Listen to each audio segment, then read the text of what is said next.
Supreme कोर्टाने आरक्षण वर्गीकरणासंदर्भात दिलेल्या निर्णयाविरोधात विविध संघटनांनी आज भारत बंद पुकारलेला आहे आणि भारत बंदला कितपत प्रतिसाद मिळतो हे पाहावं लागणार आहे। महत्त्वाचं म्हणजे सकाळची वेळ आहे, अजून मार्केट उघडायला वेळ आहे, त्यामुळे मार्केट या ठिकाणी बंद दिसतं आहे। मात्र ज्याप्रमाणे वेळ होत जाईल आणि त्यानंतर किती प्रतिसाद मिळतो हे सुद्धा पाहावं लागणार आहे। विविध संघटना ज्या आहेत त्यांनी हा भारत बंद पुकारलेला आहे, त्यामुळे त्या संघटना रस्त्यावर उतरणार आहेत।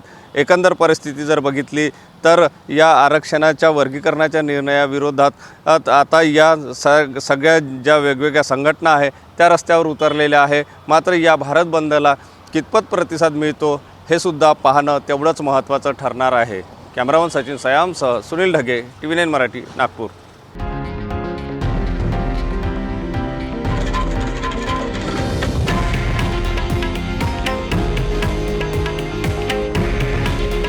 हे आहे देशातील नंबर 1 न्यूज नेटवर्क आणि आपण पाहत आहात TV9 मराठी।